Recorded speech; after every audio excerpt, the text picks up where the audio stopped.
James Andre. James, tell us where you are. Well, I'm at a polling station inside a mosque here in central Tehran, and as you can see behind me, there are people voting. Now, an interesting detail I'd like to share with you is that this gentleman right next to me is filling in his ballot. It's interesting to note that here, ballots are not secret. Anybody can just look over his shoulder and see who he is voting for.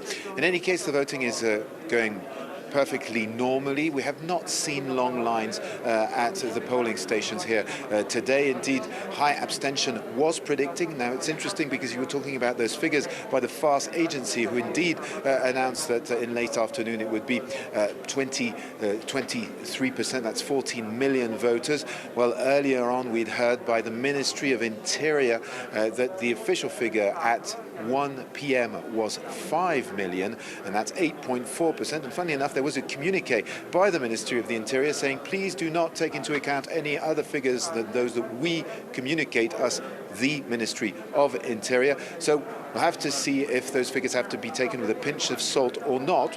One last thing about turnout is that just in the few previous minutes, there was an announcement by a spokesperson for the Guardian Council. This is this council that vets candidates, and indeed, well, the spokesperson said, and I quote, "Participation is good, and it will be even better later on."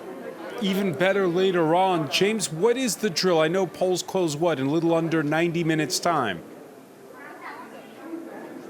Oh, no. Polls will remain open till midnight, local time here in Tehran, and that time can be extended till 2 a.m. in case of affluence in polling stations. So, no, there are still many hours left to vote, and it is true that it has been an extremely hot day here in Tehran, with temperatures rising above 36 degrees centigrade. So it is true that possibly people might come out in the evening when temperatures cool down to indeed come and vote.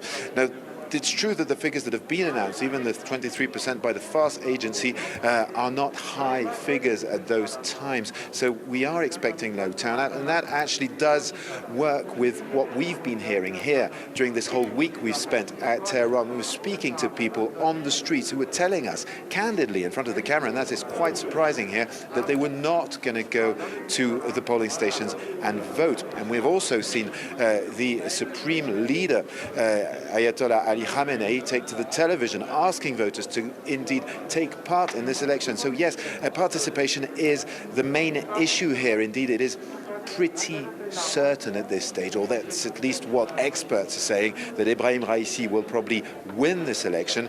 I mean, his closest contender, rival, is Abdul Nasser Hemati. He is a moderate, but he's not a very well-known figure. He's the head the former head of the central bank here in Iran. He's a 64-year-old technocrat, and he's not very well known, so chances for him are pretty slim. And a lot of people are not voting because they say this vetting process by the Guardian Council is unfair, and that the front runners for the reformist camp has simply been banned from running. So a lot of people are saying, well, what's the point? So we'll really have to see how many people actually turn out in this election, because that is the big question mark.